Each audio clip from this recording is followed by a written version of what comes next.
Claudia Gadelha versus Yan Xaionan. We got minus 135 on Yan and plus 115 on Claudia Gadelha. Let's start off with Claudia Gadelha, who's coming off a victory over Angela Hill that allowed her to start a two-fight winning streak here now. Before that, obviously, she beat Ronda Marcos back at UFC 239. But before that, she lost to Nina Ansaroff at UFC 231, which was a little bit of an alarming loss for her. You know, before that, she's only ever lost to girls like Jessica Andrade and Ioana Jędrzejczyk, so that Nina Ansaroff one was kind of sticking out a little bit more than it should have. Not trying to say anything bad about Nina Ansaroff, but a lot of people expected Gadelha to go out there and just kind of wipe them out with her. She even went into that fight, I believe, as a minus 330 favorite or something like that. It was something crazy. And then I remember Nina Ansaroff pulling off that victory. Ansaroff did a solid job of keeping the fight on the feet. She did get taken down a couple times, but when she was on the feet, she was the one dishing out the damage, especially in that third round where we saw her pretty much lighting Gadelha up with her jab and a leg kick. That's pretty much all it was. Like, she was just jabbing her face off, keeping the consistency, finding the proper timing to counter her, and getting out of the way of the big shots, and obviously stuffing takedowns too. That's one thing that we've kind of seen from Claudia Gadelha as her UFC career has gone on, and for the majority of her UFC career, actually, her third rounds are definitely not her strongest. She, two judges did end up giving her the third round in the Angela Hill fight, which got her that split decision there. But it was a sketchy one. It was really close. I do think she did some good damage there. But Angela Hill, man, she just makes fights way closer than they should be because she's throwing shots out there, but they don't look like they have anything on them. And at the end of the day, I think that's truly the issue for her there. So, yeah, it was a solid fight for Gadelha, but we do see the continuous decline in her career, and now she's going up against an up and comer who's pretty much at that point where she can no longer be a prospect. She's going out there, hasn't lost a fight since her third ever fight, and now is on a 1, 2, 3, 4, 5, 6, 7, 8, 9, 10 fight winning streak. Or if you want to call it undefeated in her last 11. She did have a no contest against Emi Fujino due to a clash of heads. But yeah, last time around, we saw her go out there and absolutely batter Karolina Kowalkiewicz. It was almost sad to see Karolina the next day. She posted something on Instagram, how she was sad and she was like all lumped up and crying and stuff. Probably one of the worst beatings she's ever taken in her career. And all thanks to Yan Xaionan. We know that Yan's game plan is pretty much trudge forward, solid footwork as well too, but she's going to throw in combinations and she's going to throw hard with every single shot. That's something that a lot of fighters lack, is that, yeah, they're throwing combinations, but they don't really throw too hard with it. Yeah, and she throws a lot of power in the shots, and I think that really separates her from a lot of the fighters out there. Claudia Gadelha, she has decent stand-up. We do see her in that first round against Jessica Andrade land some great shots, even bust up Andrade with a beautiful, I believe it was an overhand right. But, she has good technique. Her issue is being able to sustain that over 15 minutes. And that's where I think is where Yan's, her style and her pressure and her striking is just going to be a little bit too much for Gadelha here. I do believe, like, when fighters do that Kia thing, like Holly Holm, and how Michelle Waterson pulled it out so sneakily in the last minute and a half of her fight against Angela Hill, I think it really does have a little bit of an effect on the judges, because they believe that, okay, they're doing these loud things. That means that they're, landing a little bit more aggressively. And I don't want to say that's always the case for Yan Xaionan. She's always landing heavy, whether she's doing the Kias or not.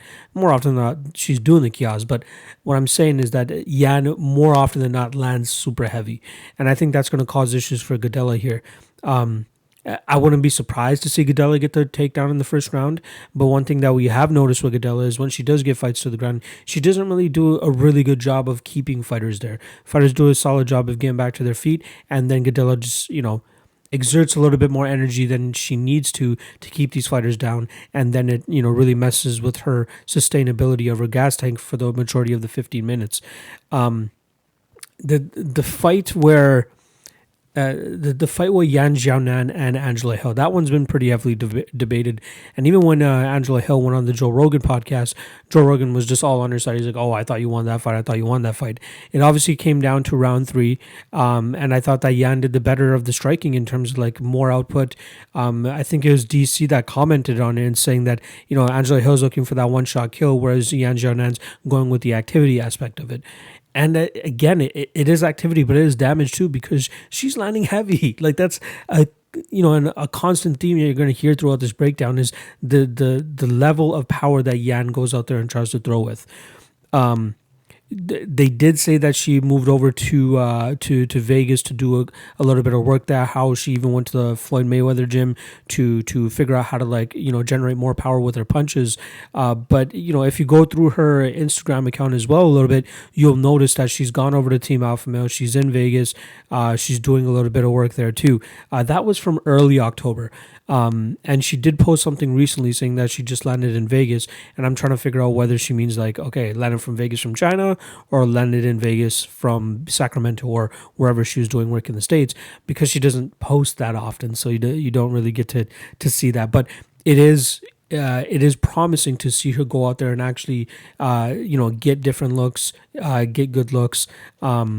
I think also the whole Team Alpha Male thing comes from the partnership with Song Yadong, who we do see in a couple of her Instagram posts as well too. But it's very promising for Yan Xaionan to go out there and get different looks and try to pick up a couple of different things. But I think if she sticks to her bread and butter of just marching opponents down and just landing combinations, and that's the difference. Like there's a difference between marching opponents down and just throwing winging hooks, kind of like John Phillips.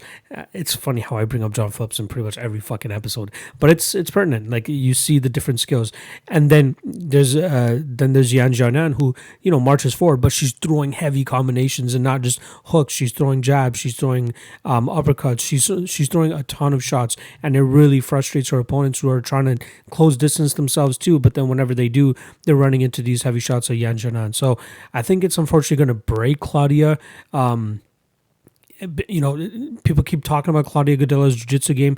She's only subbed one person in the last 10 years. Her only submission victory came over Karolina Kovacevic. And then the majority of her submissions actually came in the first 5 or 6 fights in her professional MMA career, which we all know that's kind of a we kind of overlook that, especially when you get this far into your pro MMA career. So I do like Yan Xiaonan still. I think she's going to get it done probably by decision. I wouldn't be surprised at third round finish. I did poke a little bit on her to finish Karolina Kovacevic, and we were really, really close to that. The doctor could have easily stopped that based off of all the trouble that Karolina was having with her eye. But yeah, I'll see what the round 3 prop is for Yan Xiaonan here. But I do like her to get the victory.